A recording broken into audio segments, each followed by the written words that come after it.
Chilli powder అన్ని రకాల వంటలకు పచ్చళ్లకు సరైన chilli powder. No colour no chemicals.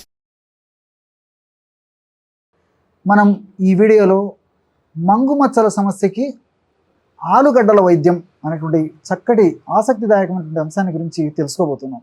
ఆలుగడ్డలు, ఈ ఆలుగడ్డలనే కొన్ని ప్రాంతాల్లో బంగాళదుంపలు, కొన్ని ప్రాంతాల్లో ఉర్లగడ్డలు అనేటువంటి పేర్లతో పిలుస్తుంటారు.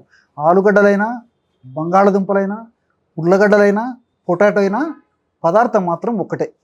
మరి అసలు ఈ మంగుమచ్చలు ఎందుకు వస్తాయని చెప్పేసి మనం ఆలోచించినట్లయితే, ముఖం మీద చర్మ భాగంలో మెలనిన్ అనేటువంటి చర్మానికి రంగునిచ్చేటువంటి పదార్థము ఎక్కువగా సంచితం కావడం వల్ల ఈ యొక్క మంగుమచ్చలు వస్తుంటాయి. అంటే మనకు చర్మానికి మెలనిన్ అనేటువంటి ఒక రంజక పదార్థం మనకు చర్మానికి రంగునిస్తూ ఉంటుందన్నమాట. మెలనిన్ అనేటువంటి రంజక పదార్థము ఎక్కువగా ఉత్పత్తి అయినటువంటి వాళ్ళు కొంచెం చామన్ ఛాయగా నల్లగా ఉంటారు. తక్కువగా ఉత్పత్తి అయ్యేటువంటి వాళ్ళు వాళ్ళ యొక్క చర్మము కొంత నలుపుదనం కాకుండా మామూలు రంగు ఉండేటువంటి పరిస్థితి కానీ, తెల్లగా ఉండేటువంటి పరిస్థితి కానీ ఉంటూ ఉంటుందన్నమాట. ఈ యొక్క మెలనిన్ అనేటువంటి రంజక పదార్థము ముఖం మీద ఈ విధంగా ఏర్పడినప్పుడు మనకి చూసేందుకు కొంచెం వికారంగా కనిపించేటువంటి పరిస్థితి ఏర్పడుతుంది. ఈ మంగుమచ్చల సమస్యని మెలాస్మా అనేటువంటి పేరుతో ఆధునిక వైద్యులు పిలుస్తూ ఉంటే, ఆయుర్వేద వైద్య విధానంలో వ్యంగ్యము అనేటువంటి పేరుతో మన మహర్షులు ప్రస్తావించడం జరిగింది. ఈ మంగుమచ్చల సమస్య ఎక్కువ శాతం మందిలో స్త్రీలలోనే కనిపిస్తూ ఉంటుంది.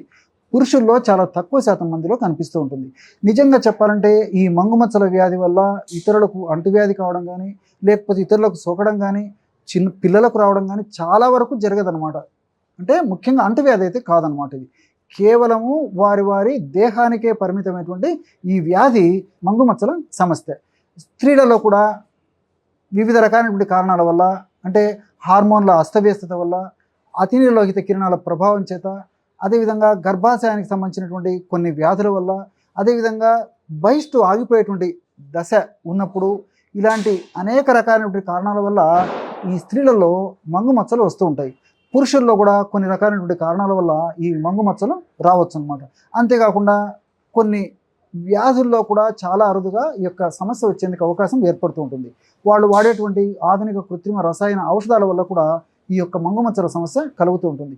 చాలా అరుదుగా మన పెద్దలకి, అంటే తల్లిదండ్రులకు, ముఖ్యంగా తల్లి వైపు వాళ్ళకు కానీ తల్లులకు కానీ ఈ యొక్క సమస్య ఉన్నప్పుడు పిల్లలకు వచ్చేటువంటి అవకాశం చాలా తక్కువ సందర్భాల్లో, చాలా కొద్ది మందిలోనే కలుగుతూ ఉంటుందన్నమాట. దీనివల్ల మంట కానీ, పోటు కానీ, బాధ కానీ, సలుపు కానీ ఇలాంటి ఏ సమస్యలు ఉండవు. కేవలము ముఖం చూసేందుకు కొంత అందవికారంగా ఉండడం చేత ఆ మహిళలు ఆ యొక్క సమస్యతో చాలా బాధపడుతూ ఉంటారు.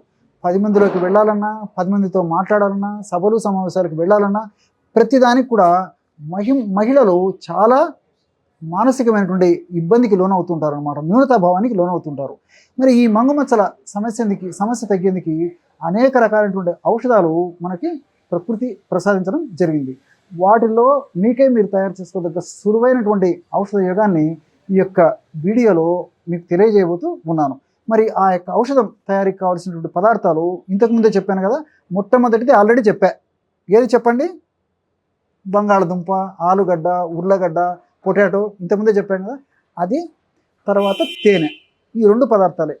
మరి ఔషధం ఎలా తయారు చేసుకోవాలంటే, బంగాళదుంపను ముక్కలుగా చేసి, అంటే బంగాళదుంప పైన తొక్కను తొలగించేసేసి, లోపల ఉన్నటువంటి గుజ్జును ముక్కలుగా చేసేసి, మెత్తగా చేసి, అందులో తగినంత స్వచ్ఛమైనటువంటి తేనె కలిపేసేసి మెత్తగా నూరేసేయాలన్నమాట. అంటే ఒక క్రీమ్ లాగా తయారైపోతుంది. ఆ విధంగా తయారైనటువంటి ఆ యొక్క క్రీముని, అంటే ఆలుగడ్డలు, తేనె కలిపి తయారు చేసుకున్నటువంటి ఆ క్రీముని మంగుమచ్చలు ఉన్నటువంటి ప్రాంతంలో అప్లై చేసేసి 1 లేదా 2 నిమిషాల సేపు మర్దన చేసేసి, ఒక అరగంట లేదా గంట సేపు ఉన్న తర్వాత కడిగేస్తుండాలన్నమాట. ఆ మర్దన చేసిన తర్వాత మరలా కూడా కొద్దిగా ఈ యొక్క క్రీమును అప్లై చేసేయాలి. ఆ విధంగా అప్లై చేసి కొద్దిసేపు ఉన్న తర్వాత ముఖాన్ని గోరువెచ్చని నీళ్ళతో కడిగేస్తుంటే సరిపోతుంది. ఈ విధంగా క్రమం తప్పకుండా కొన్నాళ్ళ పాటు చేయడం వల్ల చాలా సమర్థవంతంగా ఈ యొక్క సమస్యని అదుపులో పెట్టుకోవచ్చు. కానీ చాలామంది ఏం చేస్తారంటే, మరి ఈ సమస్య వచ్చినప్పుడు వారం రోజులు, 10 రోజులు, 15 రోజులు ఔషధాలు వాడేసేసి వాటి వల్ల ఫలితం కనిపించకపోయేసరికి చాలా నిరుత్సాహానికి గురవుతుంటారు అన్నమాట. ఒక యజ్ఞంలాగా, పట్టుదలగా, దీక్షగా సాధించాలన్నటువంటి తపనతో మన ఔషధాన్ని వాడుకుంటే సమర్థవంతమైనటువంటి ఫలితాలు కలుగుతాయి, ఖచ్చితమైనటువంటి ఫలితాలు కలిగేటువంటి పరిస్థితి ఏర్పడుతుంది. కాబట్టి ఓపికతో, శ్రద్ధతో, పట్టుదలతో ఇలాంటి ఔషధాలను వాడుకోవాలన్నమాట. ఈ యొక్క ఔషధాన్ని చెప్పాను కదా, కొన్నాళ్ళు అంటే తగ్గేదాకా రెగ్యులర్ కూడా వాడుకోవచ్చు. మరి సమస్య మరీ తీవ్రంగా ఉన్నప్పుడు ఆ సమస్య తీవ్రత తగ్గేందుకు ఈ పైపూత మందుతో పాటు ఆయుర్వేద ఔషధాలు కూడా వాడుకోవడం వల్ల సమస్య తీవ్రత త్వరగా తగ్గుతుంది. ఆ యొక్క సమస్య తీవ్రత త్వరగా తగ్గిన తర్వాత ఈ పైపూత మందును అలాగే కొన్నాళ్ళ పాటు కంటిన్యూ కూడా వాడుకోవచ్చు. మరి అలాంటి ఆయుర్వేద ఔషధాలు ఏంటంటే మహామంజిష్టాది క్వాథ. బాగా నిదానంగా రాసుకోండి. మహామంజిష్టాది క్వాథ. ఇది మనకు లిక్విడ్ రూపంలో దొరుకుతుంది అనమాట. మీరు కూడా వాడుకోవచ్చు. దీంట్లో ఎలాంటి సైడ్ ఎఫెక్ట్స్ కలిగించేటువంటి ఔషధాలు ఏం లేవు. అలాగే రెండవది శారిబాధ్యారిష్ట. మొట్టమొదటిది మహామంజిష్టాది క్వాథ, రెండవది శారిబాధ్యారిష్ట. రాసుకున్నారు కదా. శారిబా అంటే సుగంధి పాల. సుగంధి పాలను ఔషధంగా ఉపయోగించి ఒక లిక్విడ్ తయారు చేస్తారనమాట. శారిబాధ్యారిష్ట. ఈ రెండు కూడా మనకి ఆయుర్వేద ఔషధ విక్రయశాలలో దొరుకుతాయి అన్నమాట. అవి తెచ్చుకొని రోజు ఉదయం ఒకసారి, రాత్రి ఒకసారి 10 ml మహామంజిష్టాది క్వాథ, 10 ml ఈ యొక్క శారిబాధ్యారిష్ట. అక్కడికి 20 ml అవుతుంది కదా, 20 ml నీరు కలిపేసేయాలి. ఆ విధంగా కలిపినటువంటి ఆ యొక్క ద్రవరూపమైనటువంటి ఔషధాన్ని ఉదయం ఆహారం తర్వాత ఒకసారి సేవించాలి. రాత్రిపూట కూడా ఇదే విధంగా రెండు కలిపినటువంటి ఆ యొక్క ఔషధాన్ని రాత్రిపూట కూడా సేవించాలి. ఈ విధంగా రోజు 2 సార్లు సేవించడం వల్ల ఆ ముఖ భాగంలో మెలనిన్ అనేటువంటి అధికంగా సంచితమైనటువంటి ఆ యొక్క సమస్య తగ్గిపోవడమే కాకుండా మరలా అధికంగా మెలనిన్ అనేటువంటి యొక్క రంజక పదార్థము, ఈ పిగ్మెంట్ ఏదైతే ఉందో అది ముఖం మీద ఎక్కువగా ఉత్పత్తి కాకుండా ఎంత ఉత్పత్తి కావాలనో అంతవరకే ఆ మెలనిన్ ఉత్పత్తి అయ్యేందుకు ఈ మంజిష్టాది క్వాథ, శారిబాధ్యారిష్ట చాలా చక్కగా ఉపయోగపడతాయి.